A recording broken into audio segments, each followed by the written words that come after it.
Comenzaremos con la última sesión. Bienvenidos, muy buenas noches. Ayer nos hemos quedado acá en esta neurona y a partir de esta diapositiva podemos empezar a avanzar si les parece. Bien. Entonces, lo que nosotros tenemos en esta diapositiva, en especial al medio de ella, es un término que se llama densidad sináptica. Entonces, nosotros tenemos que comenzar estudiando esa diapositiva de izquierda a derecha, desde donde dice densidad sináptica, synaptic density, que está en inglés. ¿Han identificado el punto donde yo quiero comenzar el estudio de la diapositiva?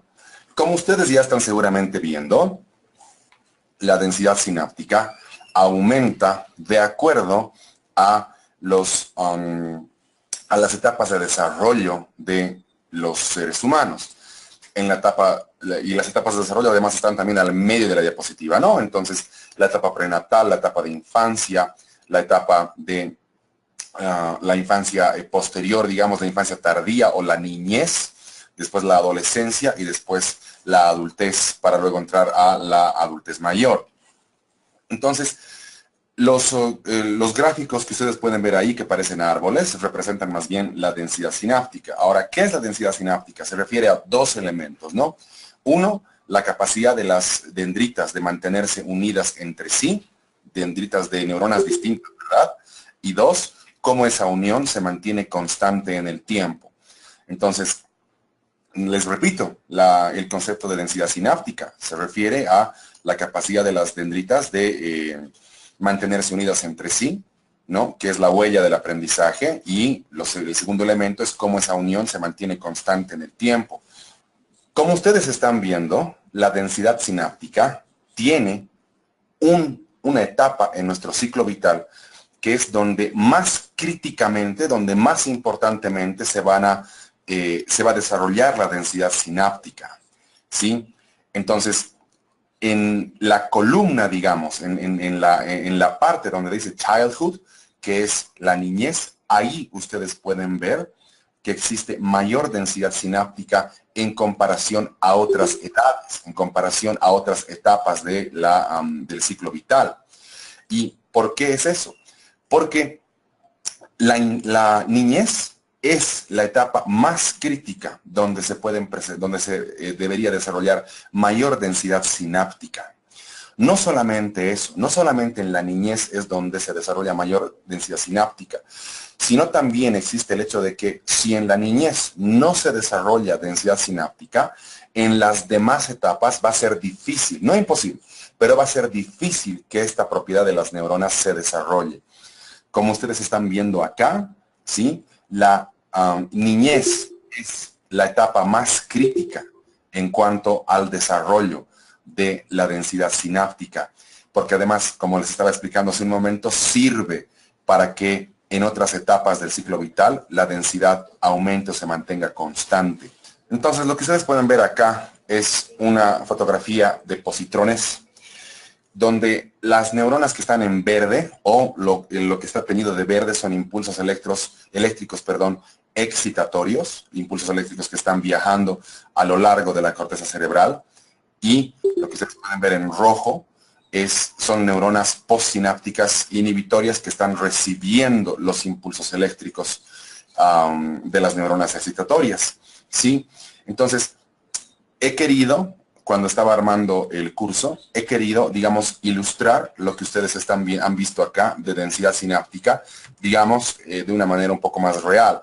Ahora, por supuesto, la diapositiva no está del todo clara porque, como yo la he sacado del repositorio de mi universidad, entonces son fotografías que son para los estudiantes, ¿no es cierto? Si uno quiere acceder a fotografías más actuales hay que pagar un costo.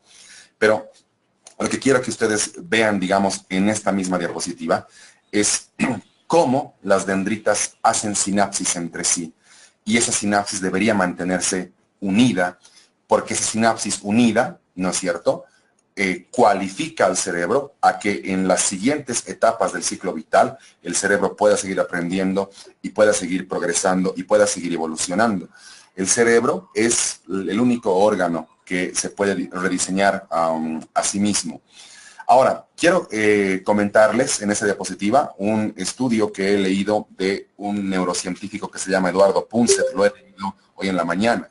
Ustedes pueden buscar en YouTube videos sobre Eduardo Punset y también si tienen cuenta en Twitter lo pueden seguir en Twitter porque es una persona que está en la frontera del conocimiento, ¿no? Que realmente tiene reflexiones muy, muy importantes y además es considerado como uno de los principales aportadores a la neurofilosofía, ¿no? Que es conceptos filosóficos que sostienen la aplicación de la neurociencia. Entonces, hoy Eduardo Punset comentaba un estudio bien interesante que incluye este concepto de densidad sináptica que lo estamos estudiando ahora mismo, ¿sí? Entonces, Punset comentaba lo siguiente. Es un estudio que intenta describir la capacidad de los niños de posponer la recompensa. Entonces, él dice que en Finlandia se ha comenzado con este experimento, después se ha extendido a otros países, pero el original, digamos, está en Finlandia. Entonces, imagínense ustedes que existe un curso de alrededor de 20 niños, ¿no? Entre, digamos, 6 años y medio y 8 años, ¿no? Es un curso de niños, donde hay alrededor de 20 niños, indistintamente de mujeres o varones. No es importante conocer cuántos son mujeres, cuántos son varones, pero sí tienes alrededor de 20 niños, ¿no? Entonces, en el experimento se realiza después de que se ha pasado ya todo el contenido, o sea, casi hacia fin de año, y el profesor entra con un maletín grande y felicita a los estudiantes y les dice, son muy buenos estudiantes, son muy buenos niños, entonces he venido a premiarlos, ¿no? Es un estudio que está basado en refuerzo positivo, en el incentivo, en el premio, no en el castigo ni nada parecido a lo que ocurre en este país.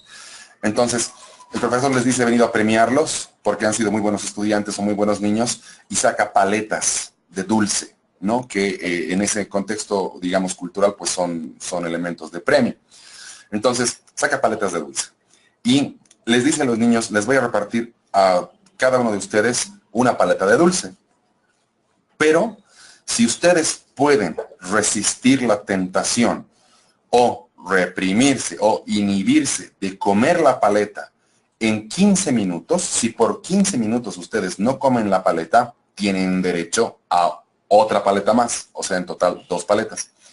Pero si ustedes se comen la paleta en esos 15 minutos, pues está muy bien, porque la paleta es para eso, pero ya no tienen derecho a la segunda paleta, ¿ya? Entonces, el profesor les da paletas a los 20 niños, sí, a todos los niños, ¿no?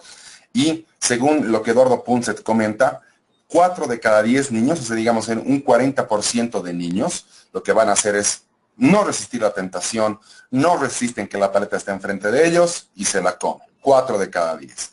6 de cada 10, pues qué cosa habrán hecho, ¿no es cierto? A veces habrán rascado su cara o habrán tapadose los ojos, no sé, pero han resistido 15 minutos. 6 de cada 10. Entonces, después de los 15 minutos que han resistido, el profesor les ha vuelto a dar otra paleta. Les ha dado otra paleta, entonces han comido 2 paletas.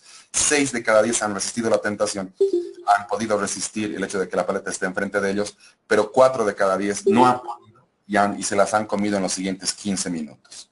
Entonces, según Eduardo Punset, ese experimento, ¿qué cosa comprueba? Comprueba que los niños que han podido resistir, digamos, la tentación, que durante 15 minutos no han comido la paleta, tienen mayor densidad sináptica que los otros, ¿sí?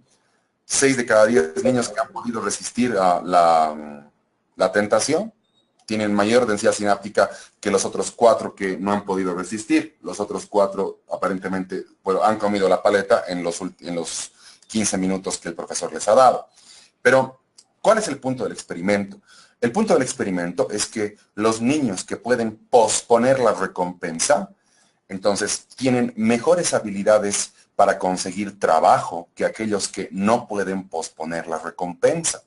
Los niños que posponen la recompensa tienden a ser adolescentes y adultos que ahorran dinero, o sea, que abren cuentas de ahorro porque se preparan para los tiempos malos. Los otros niños tienden a tener trabajos más eventuales, no en función de una carrera. Y eso no es todo. Los niños que posponen la recompensa tienden a ser más insistentes en su trabajo, a no darse por vencidos. Los otros niños, en la proyección que Eduardo Punset hace, tenderían a tener trabajos más eventuales y sobre todo a no superarse dentro del trabajo. Y eso tampoco es todo. Los niños que tienen una mayor capacidad de posponer la recompensa, pues tienen una mayor capacidad de adaptación y mejores habilidades sociales. No porque sepan juntarse con todas las personas, sino más bien porque seleccionan con qué personas pueden juntarse.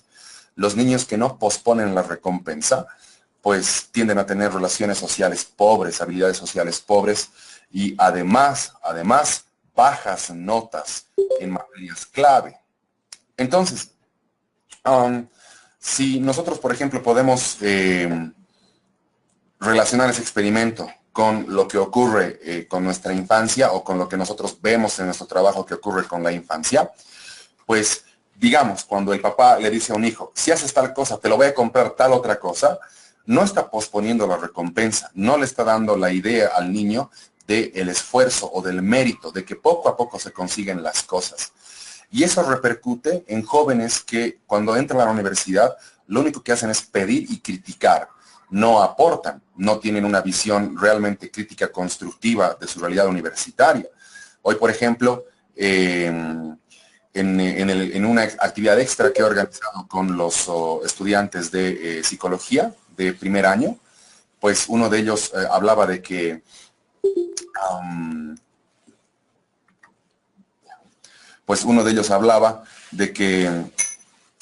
los psicólogos del Colegio de Psicólogos deberían hacer estudios o deberían esforzarse para cambiar la visión, la opinión que la sociedad tiene del psicólogo, ¿no es cierto? Entonces, pues esa es una pésima opinión, es una opinión marxista, porque ese chico, ese estudiante, de él depende la opinión que tengan las personas sobre la psicología, no del Colegio de Psicólogos.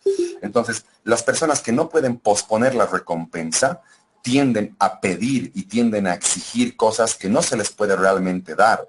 Es como si un niño en el experimento que les acabo de contar haya dicho, oiga, mi derecho es recibir una paleta, entonces mi derecho también es recibir la segunda paleta. Cuando en realidad el profesor ha puesto las reglas desde el comienzo de una manera clara. ¿Sí? ¿Qué opinan del experimento? Escríbame un breve comentario en el chat, por favor. Entonces, este es un experimento una relectura del experimento que he leído hoy. Ahora, continuaremos con nuestra sesión y en esta diapositiva, esta es una diapositiva, digamos, un poco que intenta englobar bastante el contenido que estamos viendo hasta acá en nuestro módulo. Entonces, pues hay 3 párrafos, cada uno dividido con asteriscos, ¿no es cierto? Entonces, en el primer párrafo hay una idea principal, en el segundo y en el tercero igual. No solamente una idea, sino también un término importante, ¿sí? Entonces, yo quisiera que ustedes lean este párrafo, o los 3 párrafos, y después podamos discutir cuáles son los términos más importantes, ¿sí? Entonces, voy a controlar unos 20 segundos para que lean el primer párrafo, y luego vamos a ir discutiendo párrafo por párrafo. En el primer párrafo, ustedes tienen un término importante. El término está en la línea, en la oración que dice, alteran el curso normal del desarrollo cerebral. El término más importante es el término que dice curso normal, ¿sí? Entonces, es importante que nosotros, como especialistas en desarrollo infantil o en neurodesarrollo, es muy importante que nosotros tomemos en cuenta que no existe un curso normal del desarrollo. Eso es bastante importante. ¿Por qué? Porque ser normal es imposible. ¿Cuándo ser normal era posible? En anteriores épocas de la humanidad, en la época preindustrial, en la época industrial, en la época moderna, en la época premoderna, ser normal era posible. ¿Por qué?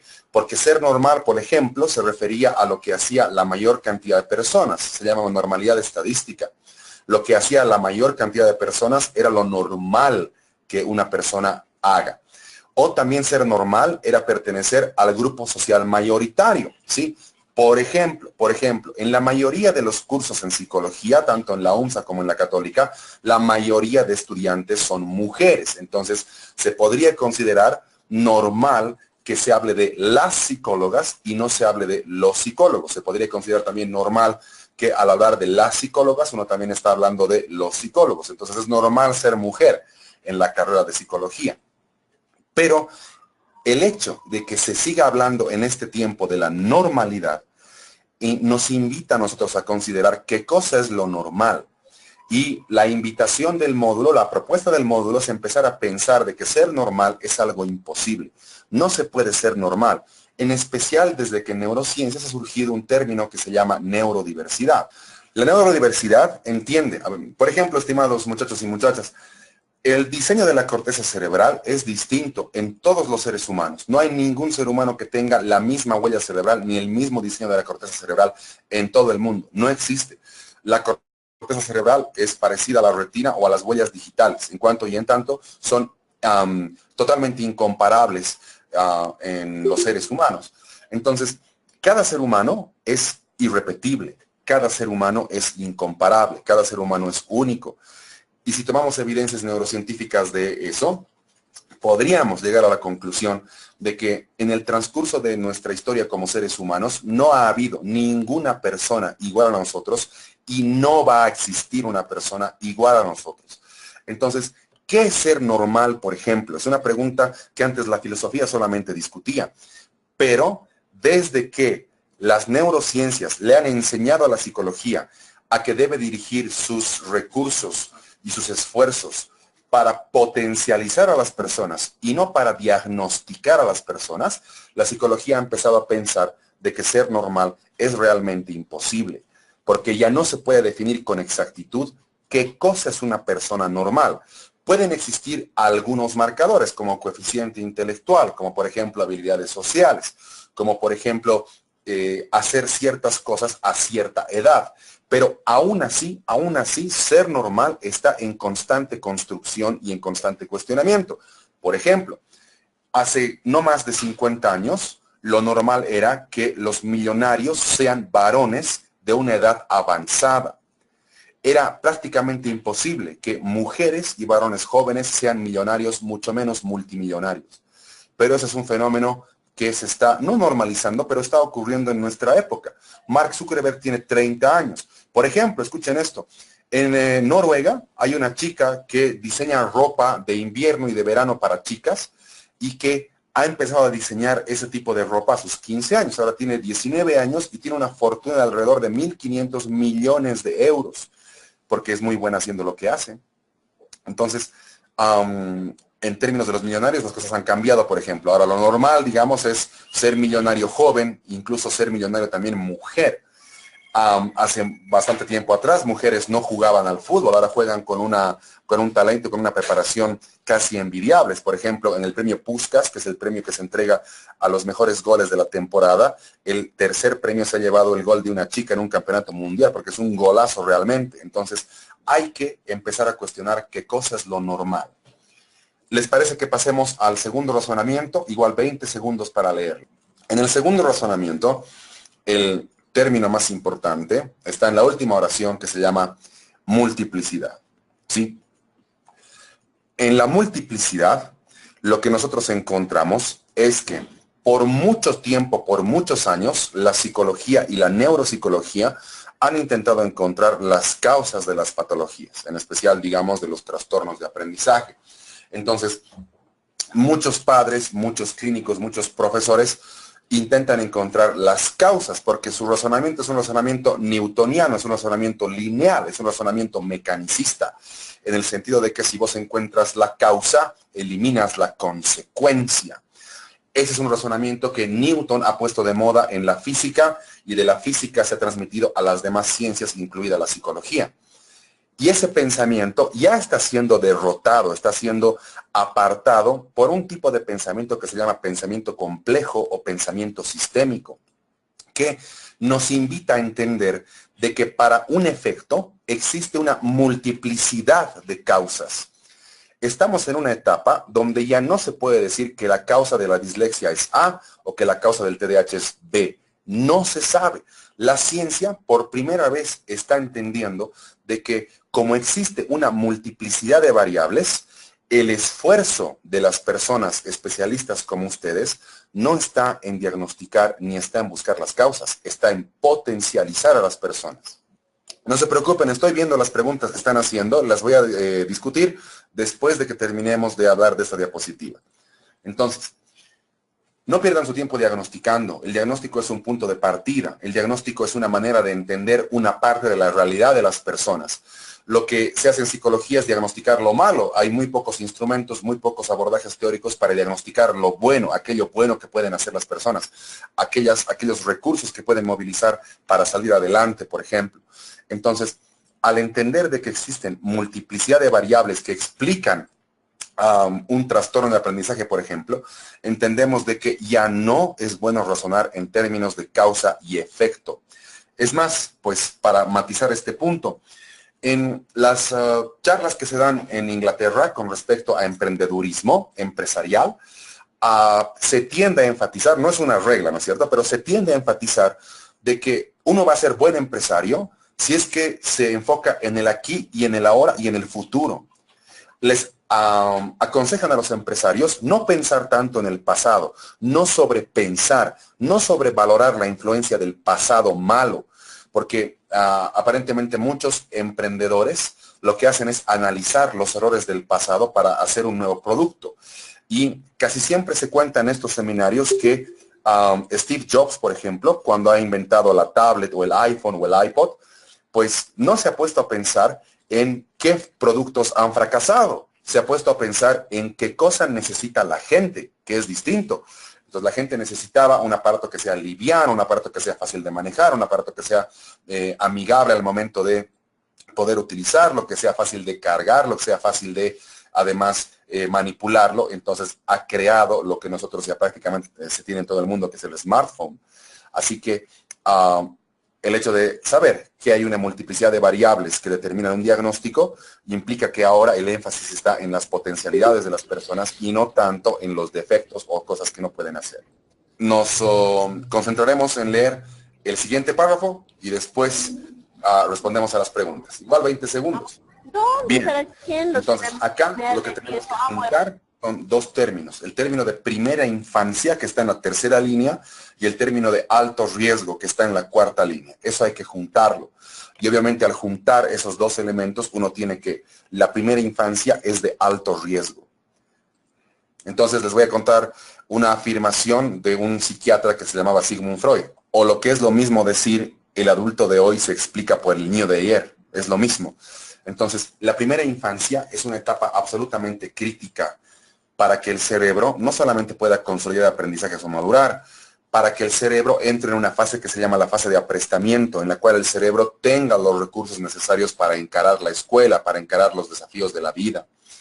Entonces, por ejemplo, es obvio que hay un avance de tecnología importante en el mundo, ¿sí? Pero imagínense una sociedad en la cual no exista avance de tecnología. Las personas harían el mismo trabajo todas las veces y se seleccionaría a las personas para que hagan el trabajo que una persona de edad está haciendo. Sería fácil reemplazar a esa persona de edad porque hay una persona que está entrenada ya para hacer el mismo trabajo.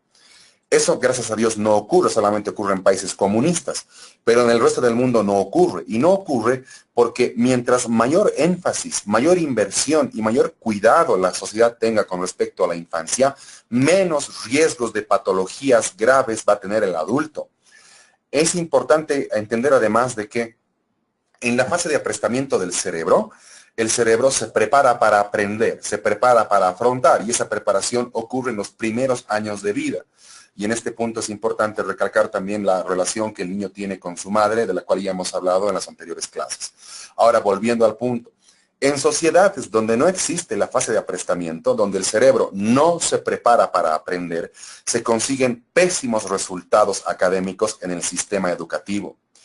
Por ejemplo, en Finlandia, la educación real en el curso, digamos, la educación formal comienza a los 7 años, ¿sí? De 5 a 6 años, los niños asisten al colegio, pero la fase de aprestamiento. ¿A qué van al colegio entonces? Van a jugar, van a explorar sus sentidos, van a explorar su cuerpo. Es más, hasta donde más o menos se conoce, hasta donde yo les puedo contar, porque a mí no me consta, aparentemente en el Japón, el primer año de escolaridad comienza a los 9 años. Entonces, ¿qué aprenden en el Japón, no en Finlandia? En el Japón, de 6 a 9 años. Aprenden modales, aprenden elementos educativos, formales, aprenden todo el tipo de comportamiento social que los japoneses en realidad tienen, ¿sí?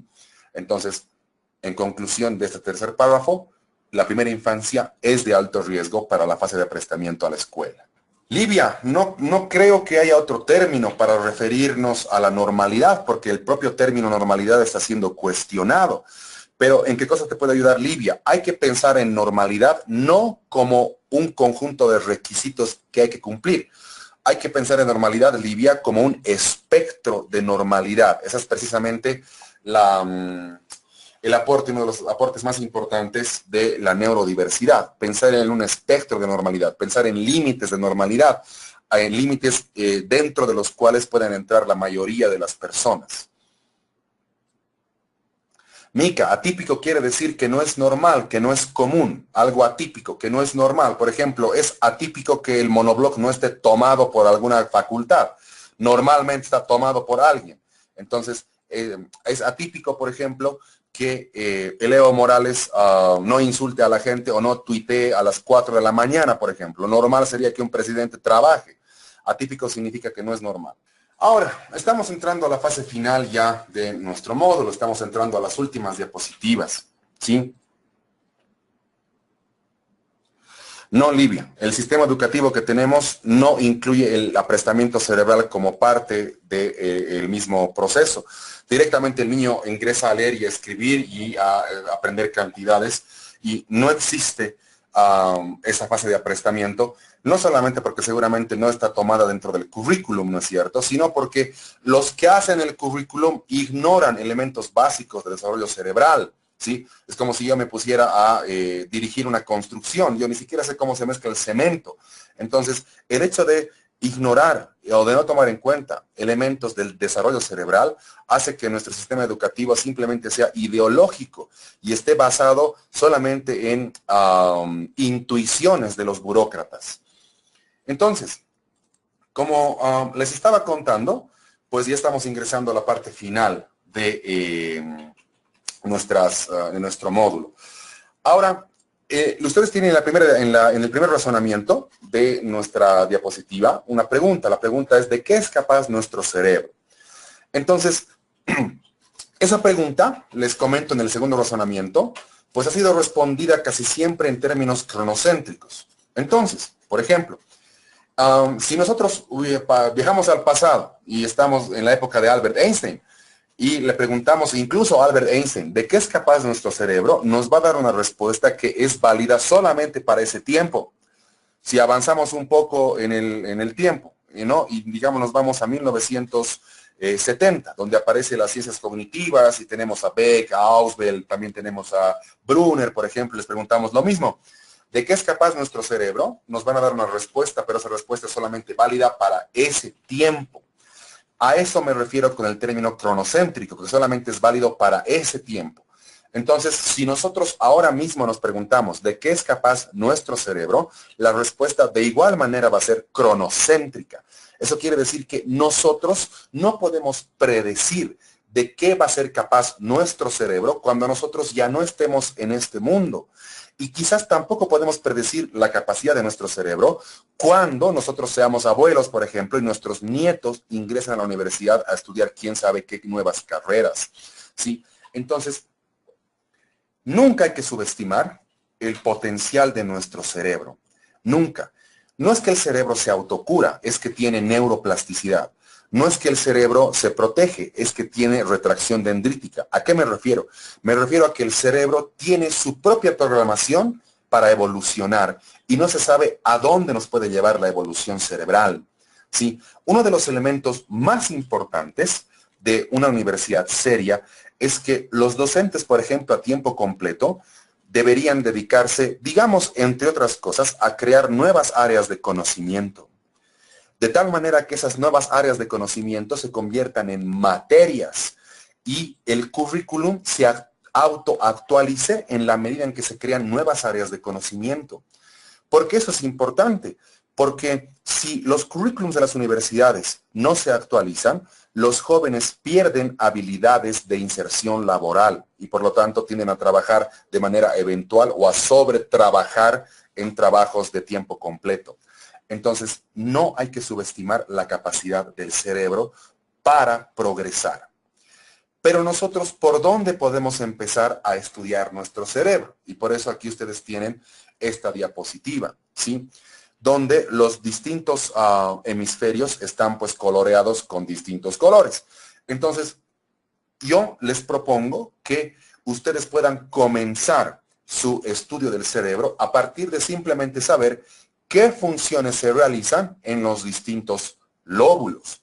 El rojo es el lóbulo frontal, el amarillo es el lóbulo parietal, el verde es el lóbulo temporal y el que está ahí medio celeste es el lóbulo occipital.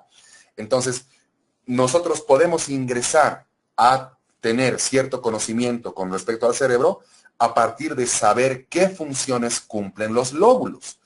Pero eso es relativamente fácil, ustedes lo pueden hacer en un fin de semana, ¿no? Saber que el occipital, por ejemplo, graba imágenes visuales, saber que el parietal tiene que ver con movimientos motores finos y gruesos voluntarios, saber que el temporal, por ejemplo, graba imágenes auditivas y además ayuda a procesar información emocional. Saber que el frontal, por ejemplo, contiene las neuronas espejo y a la corteza prefrontal que nos permite interpretar horarios, horas, el lugar del razonamiento lógico. Entonces se puede hacer eso. Pero ustedes también tienen que tomar en cuenta que como estamos en un curso de posgrado, el conocimiento tiene que ir un poco más allá de lo que se puede saber en la internet. Entonces, hay dos términos que también deben incorporar al conocimiento que tienen del cerebro, y se los voy a escribir en el chat. No son dos descubrimientos nuevos de la neurociencia, porque ya se intuía, ¿no? Pero sí digamos que son nuevos en la medida en que se está empezando a investigar ya no a partir de las funciones de los lóbulos, sino a partir de cómo los lóbulos coordinan entre sí o cómo los lóbulos coordinan en su propio hemisferio. Por ejemplo, la coordinación interhemisférica consiste en intercambiar información de hemisferio a hemisferio, del izquierdo al derecho al izquierdo, independientemente, ¿no? Y esa coordinación se da a partir de un órgano que se llama cuerpo calloso. Entonces, el cuerpo calloso, además, es un órgano que está en la base, digamos, de nuestros hemisferios y permite que se intercambie información entre hemisferios. Entonces, lo que se está empezando a investigar es qué cosas realiza el ser humano que implique que ambos hemisferios deban coordinar tareas importantes. Por ejemplo, la coordinación visomotriz hace que el cerebro tenga que coordinar ambos hemisferios. ¿Qué más? La planificación hace que el cerebro tenga que coordinar ambos hemisferios. Entonces, por ejemplo, en general en la gente joven con la cual yo trabajo, no existe un apego importante hacia la planificación. Los jóvenes prefieren vivir el día, vivir el momento, no planificar, porque piensan que las cosas salen mejor no planificando. En especial sus comportamientos de ocio. Ellos dicen que sin planificar las cosas salen muy bien. Eso es neurocientíficamente incorrecto y sobre todo falso. El cerebro tiene la capacidad de coordinar interhemisféricamente. Y justamente es la planificación de las actividades, la agenda, el hecho de que todo venga en un orden que hace que el cerebro coordine entre los dos hemisferios. Entonces es importante que nuestros jóvenes y nuestros adolescentes, digamos, en lugar de estar aprendiendo la tabla de valencias o las capitales de departamento, salgan afuera a hacer experimentos planificados. Porque la planificación en los experimentos va a tener un efecto bastante positivo en el desarrollo del cerebro. Salir afuera a hacer experimentos, por supuesto, en la medida de lo posible. No estoy diciendo que salgan a visitar, estoy diciendo que salgan a hacer experimentos, que haya una actividad planificada.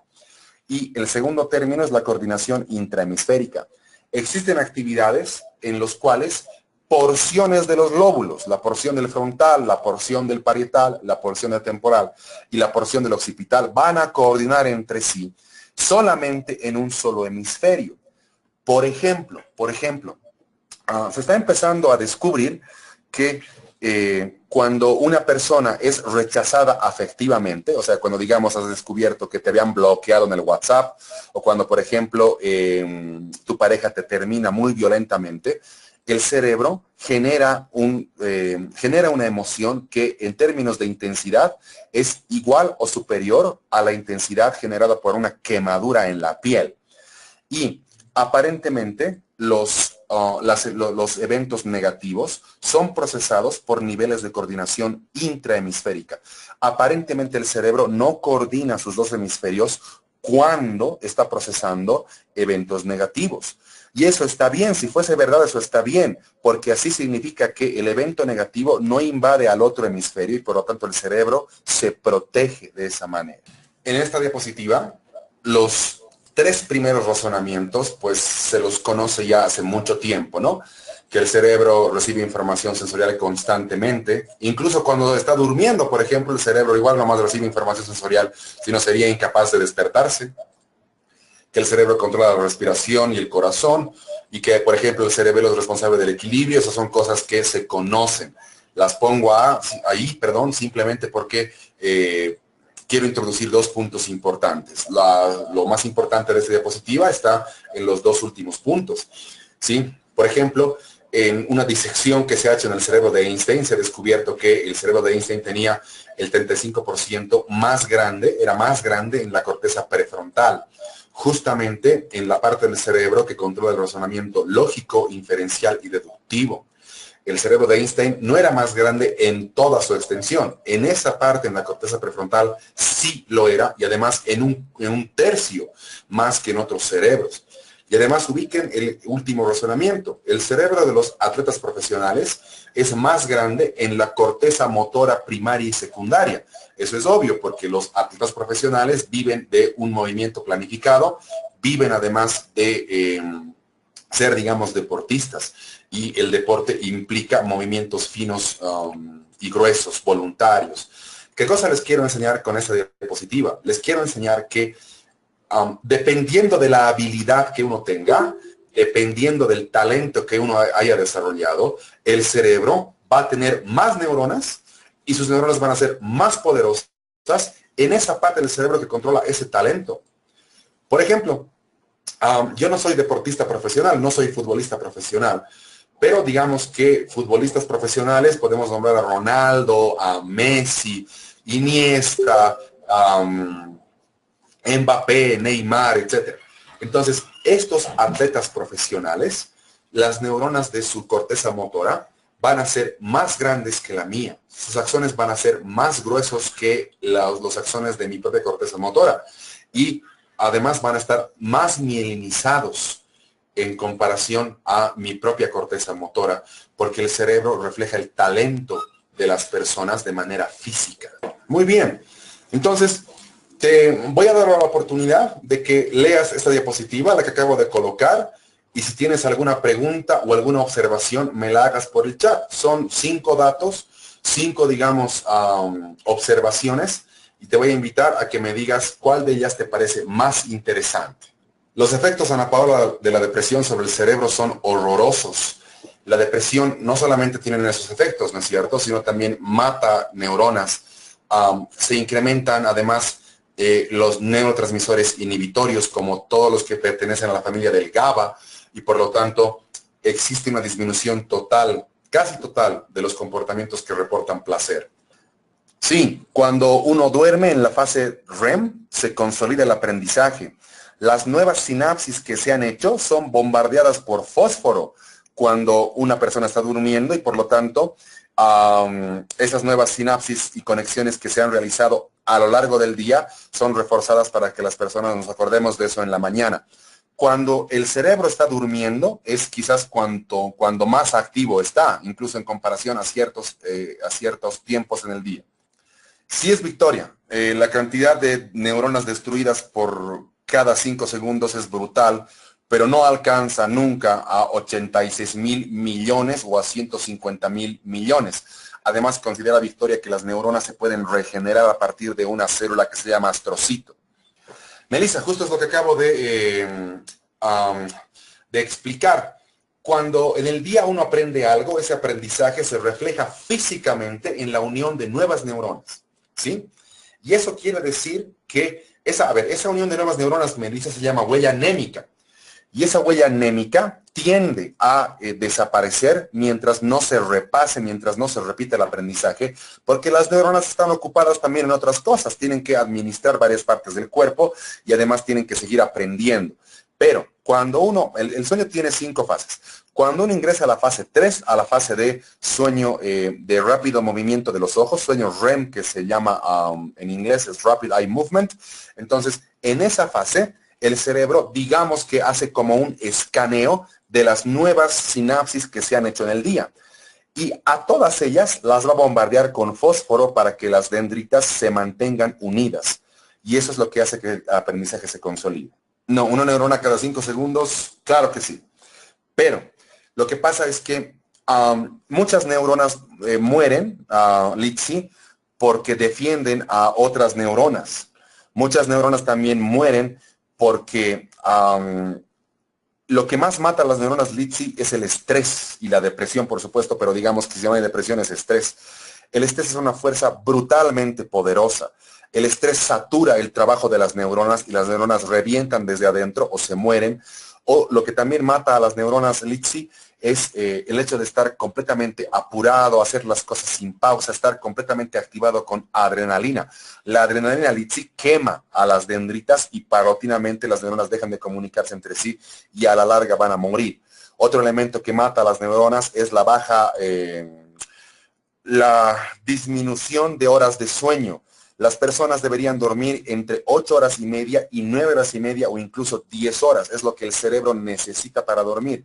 Lo que pasa es que es una falacia el hecho de que la gente piense que hay que dormir solamente 8 horas. Es una falacia porque esa división de 8 horas para dormir, 8 horas para trabajar y 8 horas de tiempo libre, pues ha sido impuesta por los sindicatos izquierdistas en los Estados Unidos. La falta de horas de sueño mata a las neuronas. Y lo que también mata a las neuronas es la pobre alimentación. Una alimentación deficitaria, una pobre alimentación en cuanto a vitaminas y minerales.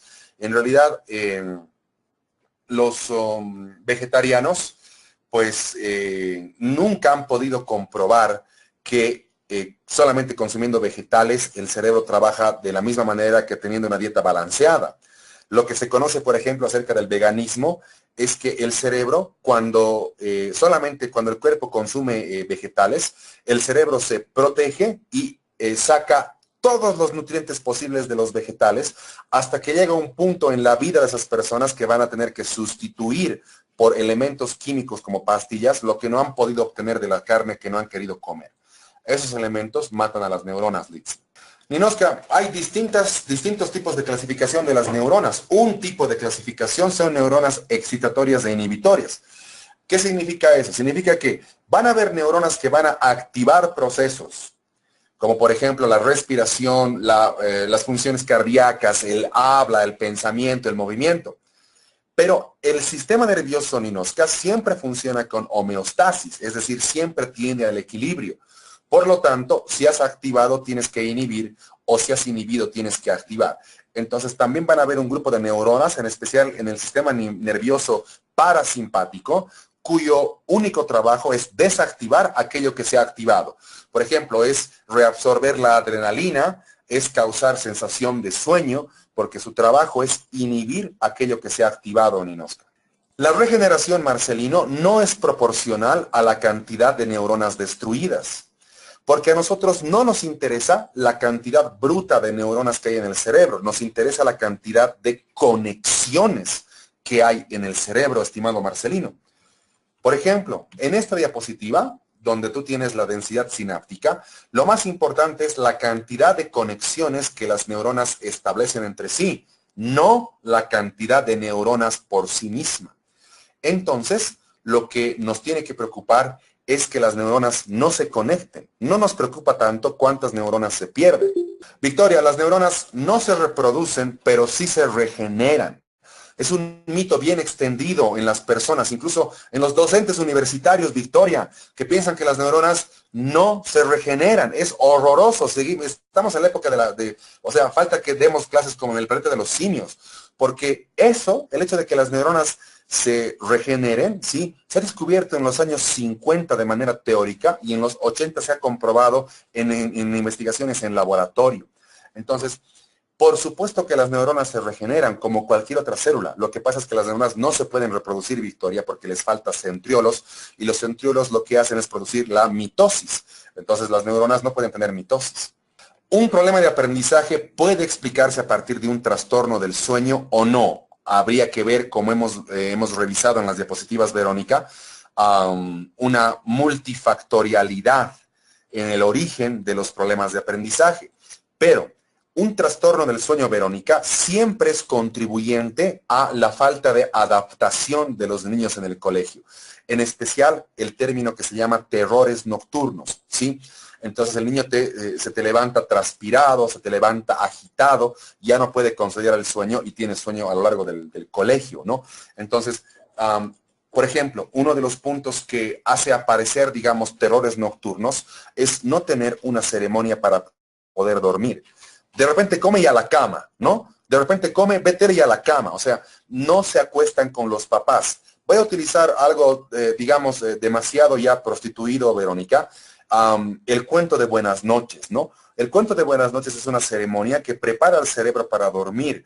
Los niños que se acuestan con una ceremonia previa, que se acuestan con los papás, por ejemplo, que los papás los van a acostar, tienen menos chances de tener terrores nocturnos, o tienen más chances de que, si bien tienen terrores nocturnos, se enfrentan hacia ellos y se vuelven a dormir. Entonces, podemos terminar nuestro módulo con las siguientes diapositivas. Lo que ustedes están viendo acá es una neurona que es de las primeras neuronas que les he nombrado, pero como esta neurona está proyectada en negativo, pues yo quisiera que aprecien cómo esta neurona está creciendo, cómo esta neurona está conectándose además con otras, cómo el axón es grueso, y sobre todo quisiera que ustedes vean al centro de la neurona lo que podría ser su núcleo, que van a ver más adelante. Esta sería, digamos, una fotografía de una neurona saludable.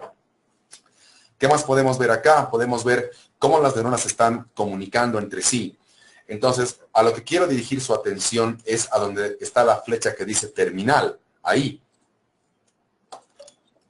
Como ustedes ojalá que puedan observar, el axón de la neurona de la izquierda no está teniendo contacto físico con la neurona de la derecha. No hay contacto físico. ¿Eso qué cosa quiere decir? Quiere decir que la sinapsis no es la transmisión de información. La sinapsis es el contacto especializado entre neuronas, donde no solamente se transmite electricidad, sino también se transmite información que las neuronas deben codificar y descodificar. Y el código son los neurotransmisores. Entonces, esta diapositiva está para que ustedes ubiquen de que básicamente hay dos tipos de sinapsis. Hay dos tipos de sinapsis. El primer tipo de sinapsis es la sinapsis eléctrica, que justamente consiste en que las dendritas se tocan entre sí, hay contacto físico y se acumula electricidad. Entonces, la sinapsis eléctrica solamente, digamos, que tiene una función un poco más básica, que es la función de acumular electricidad. Pero el otro tipo de sinapsis que nos interesa es la sinapsis electroquímica. La sinapsis electroquímica consiste en el envío y en la recepción de no solamente electricidad, sino también de sustancias químicas como son los neurotransmisores. Y cuando hay sinapsis química, no existe contacto físico entre las terminales de las neuronas. Hay un espacio que se llama espacio intersináptico. Por ese espacio viajan los neurotransmisores y la electricidad. Lo más interesante de esto es que en cada sinapsis se producen alrededor de 5.000 a 20.000 moléculas de neurotransmisores. Pero no todas las moléculas van a llegar a las terminales, no todas.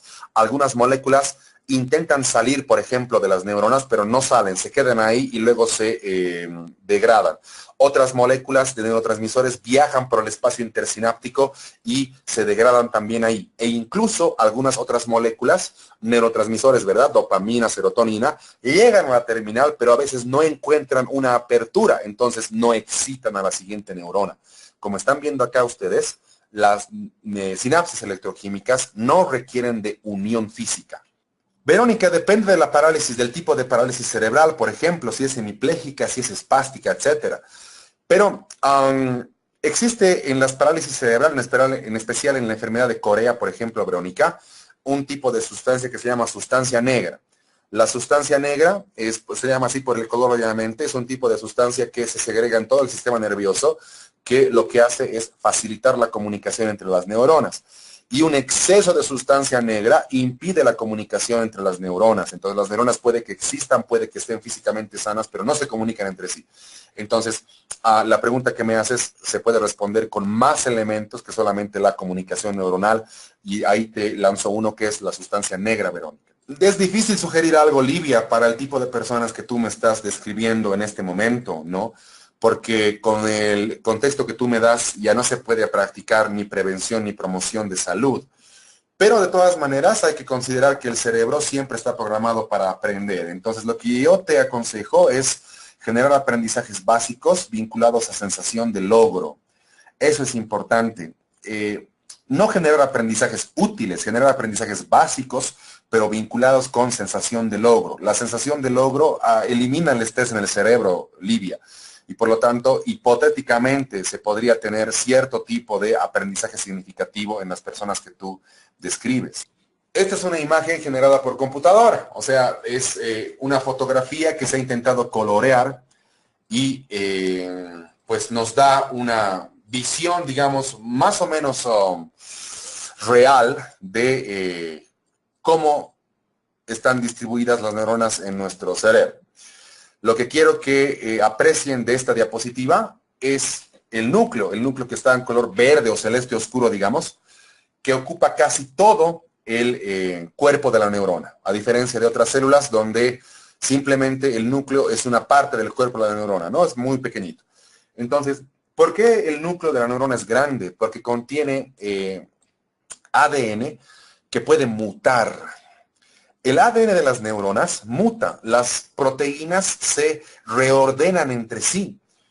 ¿Cuándo? Cuando uno hace ejercicio físico, cuando uno es buena persona, cuando uno trata bien a las demás personas, cuando uno se exige cognitivamente y sobre todo cuando uno realiza actividades de logro.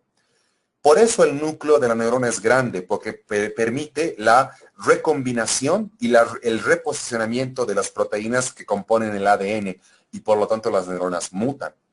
Entonces, es importante que las neuronas muten en las etapas más tempranas de la vida, porque así esa mutación genética es replicada por el óvulo y por los espermatozoides y se transmite a las futuras generaciones. Es muy importante empezar a pensar que lo que sabemos sobre la transmisión de genes, pues está en un cuestionamiento muy, muy fuerte.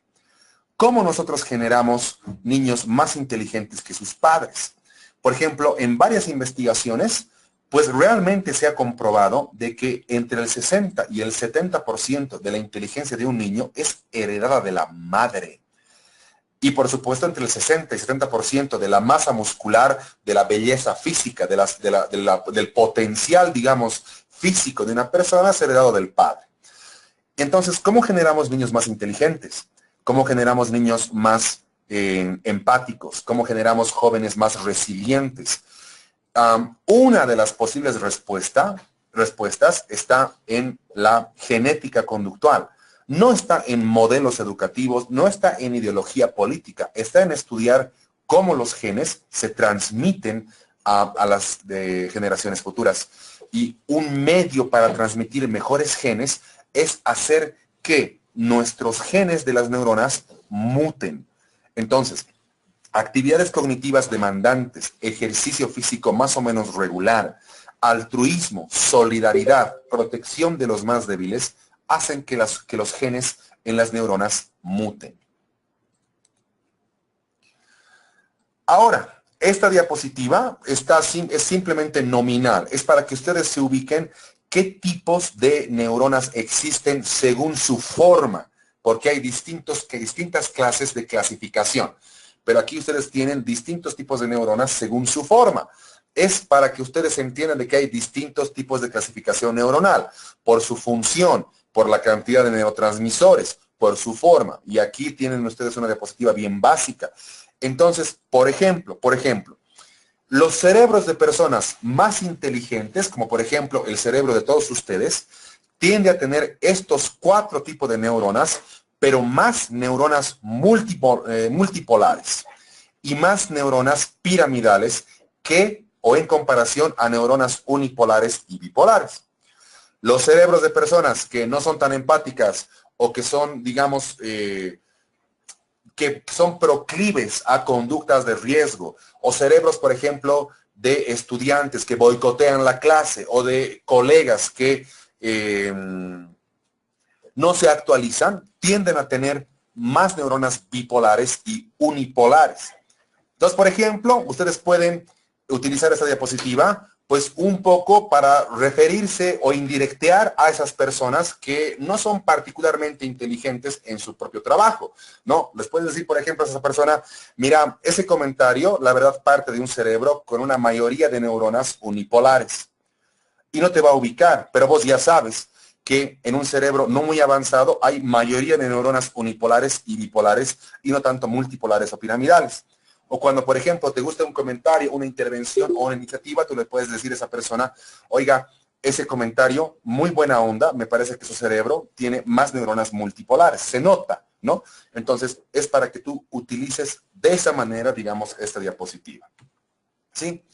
Y, por último, entonces, es importante entender de que el cerebro funciona a partir de metas, a partir de desafíos, no a partir de explicaciones, ¿sí? Eso es importante, en especial en las edades más tempranas. Como nosotros somos adultos, nosotros podemos entender el valor de una explicación. Podemos preguntar y podemos valorar el contenido de esa explicación, lo podemos hacer. Pero en edades más tempranas, donde el cerebro no está preparado para razonar en términos lógicos, lo que importa es el desafío y la meta para que el cerebro se desarrolle, no la explicación.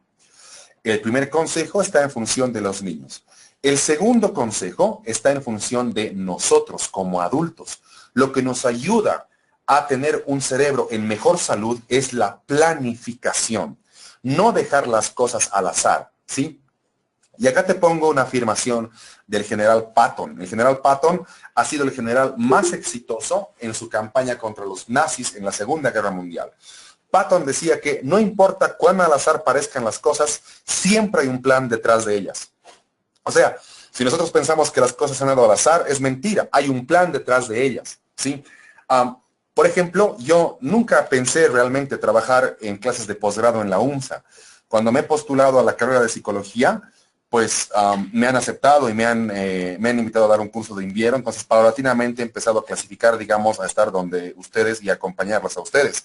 Pero entiendo, por ejemplo, de que el hecho de que yo dé clases en el posgrado también me hace un mejor profesional, adquiero más prestigio, me va mejor en mi vida, gano un poco más de dinero, hablando de las cosas que conozco, y por lo tanto parece que hay un plan detrás de ese azar. Así que es importante planificar. Y por último, ustedes tienen que el valor de la infancia es fundamental para el desarrollo. No existe desarrollo si no hay infancia saludable. Por lo tanto, para salir de la pobreza hay varias estrategias, ¿no es cierto? Que las mujeres se eduquen, que los varones, por ejemplo, busquemos siempre un mejor trabajo y sobre todo que la infancia se entienda como un valor de ciudadanía, no solamente como una etapa del desarrollo evolutivo. No, Ana Paula, yo quiero que el énfasis esté en la sesión, ver si la sesión es factible. Quiero que vos me propongas una sesión y que el principal marcador sea que se pueda llevar a cabo realmente, independientemente del contenido, me interesa la factibilidad. No sé, Ninosca, si voy a estar en otro módulo, pues seguramente el director del posgrado tiene la respuesta. Por supuesto, a mí me interesaría, pero veremos, porque quizás hay otros profesionales que pueden aportar una nueva visión también. No, Melissa, no hay un formato específico. Tú puedes proponer la sesión en el formato que tú quieras. Por supuesto que el formato tiene que ser de alguna manera un poco complejo, ¿no? No simplemente unas columnas y unas filas. Estimados, me alegro mucho. Ha sido un gusto estar con ustedes. Les agradezco, les mando muchos abrazos, muchos saludos, tienen mi número y lo que necesiten pues estoy a su disposición. Que les vaya muy bien, ha sido muy lindo estar con ustedes, ya nos estaremos conociendo personalmente, ¿sí? Muy buenas noches, que les vaya muy bien.